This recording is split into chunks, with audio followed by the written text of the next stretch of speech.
بسم اللہ الرحمن الرحیم۔ السلام علیکم ناظرین، حضرت ابو صالح موسیٰ جنگی دوست رحمۃ اللہ علیہ دریا کے کنارے بیٹھے تھے کہ ایک سیب بہتا ہوا آیا۔ آپ نے اسے کھا لیا۔ سیب کھانے کے بعد آپ پر خوف خدا کا غلبہ ہوا اور آپ اس طرح فکر یعنی اپنا محاسبہ کرنے لگے کہ نہ جانے یہ سیب کس کا تھا، اور کیا اس طرح نامعلوم سیب کھانا میرے لیے حلال ہو سکتا ہے۔ یہ خیال پیدا ہوتے ہی آپ اپنا قصور معاف کروانے کے لیے سیب کے مالک کی تلاش میں دریا کے کنارے کنارے چل دیے۔ ایک لمبا سفر کرنے کے بعد آپ رحمۃ اللہ علیہ کو دریا کے قریب ایک نہایت عظیم الشان عمارت نظر آئی، جس میں سیب کا ایک بہت بڑا درخت لگا ہوا تھا، جس کی شاخوں پر پکے ہوئے سیب لگے ہوئے تھے اور سیبوں سے بھری یہ شاخیں پانی پر پھیلی ہوئی تھیں۔ آپ کو یقین ہو گیا کہ جو سیب میں نے کھایا تھا وہ اسی درخت کا ہے۔ چنانچہ آپ نے لوگوں سے اس درخت کے مالک کے بارے میں پوچھا تو پتہ چلا کہ اس باغ کے مالک تو اپنے زمانے کے مشہور عابد اور زاہد حضرت سیدنا عبداللہ صومعی رحمۃ اللہ علیہ ہیں۔ ناظرین، حضرت عبداللہ صومعی رحمۃ اللہ علیہ کی دعائیں بہت جلد قبول ہو جاتی تھیں۔ آپ کا مقام و مرتبہ بارگاہ الہی میں اتنا بلند و بالا تھا کہ اگر آپ کسی شخص سے کسی شرعی عذر کی وجہ سے ناراض ہو جاتے تو اللہ کریم اس شخص سے بدلہ لیتا، اور جس سے آپ رحمۃ اللہ علیہ خوش ہو جاتے تو اللہ پاک اس کو انعام و اکرام سے نوازتا۔ آپ کا جذبہ جوانوں سے زیادہ پرجوش تھا۔ جسمانی کمزوری کے باوجود بھی آپ کثرت سے نوافل ادا فرماتے اور ذکر و اذکار میں مشغول رہتے تھے۔ اللہ پاک کی عطا سے آپ رحمۃ اللہ علیہ نبی کریم صلی اللہ علیہ وآلہ وسلم کے وسیلے سے اکثر غیب کی خبریں بتا دیا کرتے تھے، اور جیسا آپ رحمۃ اللہ علیہ نے فرمایا ہوتا حقیقت میں بھی ویسا ہی ہو جایا کرتا تھا۔ بلا شبہ یہ آپ رحمۃ اللہ علیہ کی ایک شاندار کرامت تھی۔ بہرحال، جب حضرت ابو صالح جنگی دوست رحمۃ اللہ علیہ کو باغ کے مالک حضرت سیدنا عبداللہ صومعی رحمۃ اللہ علیہ کے متعلق علم ہو گیا تو آپ رحمۃ اللہ علیہ بغیر کسی تاخیر کے ان کی خدمت بابرکت میں حاضر ہو گئے اور سارا ماجرا عرض کرنے کے بعد ان سے معافی چاہی۔ حضرت عبداللہ صومعی رحمۃ اللہ علیہ چونکہ ولایت کے اعلیٰ مرتبے پر فائز تھے، لہذا آپ بھانپ گئے کہ یہ شخص اللہ کریم کے مقبول بندوں میں سے ایک بندہ ہے، جبھی تو اپنا قصور معاف کروانے کی خاطر اتنا لمبا سفر کر کے یہاں تک آیا ہے۔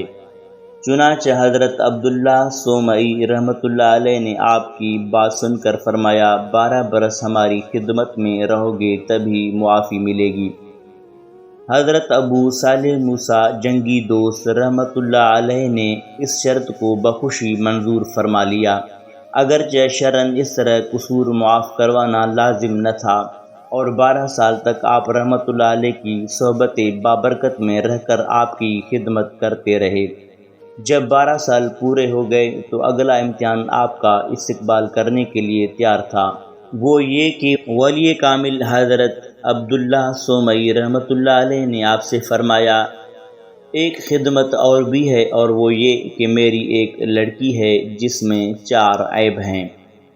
آنکھوں سے اندھی ہے، کانوں سے بہری ہے، ہاتھوں سے معذور ہے، اور پاؤں سے لنگڑی یعنی اپاہج ہے۔ تمہیں اسے نکاح بھی کرنا ہوگا اور 2 سال تک مزید میری خدمت بھی کرنی ہوگی، اس کے بعد جہاں تمہارا جی چاہے چلے جانا۔ ناظرین، حضرت ابو صالح موسیٰ جنگی دوست رحمۃ اللہ علیہ چونکہ اسلامی تعلیمات سے آگاہ، خوف خدا کے پیکر اور مذہبی سوچ رکھنے والے تھے، لہٰذا آپ رحمۃ اللہ علیہ نے اس شرط کو بھی قبول فرما لیا۔ اب آپ کا دوسرا امتحان بھی شروع ہو گیا۔ حضرت عبداللہ صومعی رحمۃ اللہ علیہ نے اپنی شہزادی کا نکاح آپ رحمۃ اللہ علیہ سے کر دیا۔ نکاح کے بعد جیسے ہی اپنی زوجہ سے آپ کا آمنا سامنا ہوا تو آپ رحمۃ اللہ علیہ ایک عجیب سی کشمکش میں مبتلا ہو گئے، کیونکہ نگاہوں کے سامنے جو منظر دکھائی دے رہا تھا وہ بتائی گئی صورتحال کے بالکل ہی الٹ تھا۔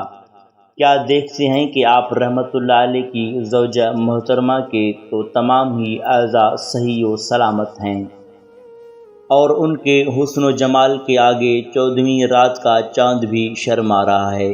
یہ منظر دیکھ کر آپ رحمۃ اللہ علیہ اپنی نئی نویلی دلہن کے قریب تک نہ گئے، بلکہ وہیں سے واپس پلٹ آئے اور حضرت عبداللہ سومئی رحمۃ اللہ علیہ سے سارا ماجرا بیان کیا۔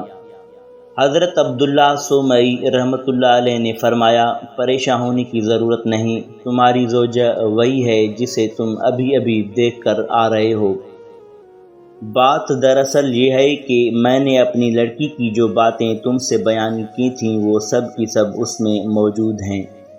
وہ آنکھوں سے اندھی ہے، اس سے میری مراد یہ تھی کہ نامحرم کے لیے اس کی آنکھیں اندھی ہیں۔ کانوں سے بہری ہے، اس سے میری مراد یہ تھی کہ ناحق بات سننے کے لیے اس کے کان بہرے ہیں۔ ہاتھوں سے معذور ہے، اس سے میری مراد یہ تھی کہ غیر مردوں کو چھونے کے لیے اس کے ہاتھ معذور ہیں۔ اور پاؤں سے معذور ہے، اس سے میری مراد یہ تھی کہ اپنے شوہر کے حکم کے خلاف قدم اٹھانے کے لیے اس کے پاؤں لنگڑے ہیں۔ جب آپ نے حضرت عبداللہ سومئی رحمۃ اللہ علیہ کی زبانی اپنی نئی نویلی دلہن کے متعلق وضاحتیں سنی تو آپ کے دل کو قرار آ گیا۔ آپ کے دل میں اپنی زوجہ کی اہمیت اجاگر ہو گئی، اور اللہ پاک کے فضل و کرم سے آپ کو اپنے زمانے کے زبردست ولی اللہ کی بہت سی اچھی خوبیوں سے آراستہ خوبصورت اور خوبصیرت بیٹی کا شوہر بننے کا شرف نصیب ہوا، جس سے پیران پیر غوث اعظم شیخ عبد القادر جیلانی رضی اللہ تعالی عنہ جیسی ہستی پیدا ہوئی۔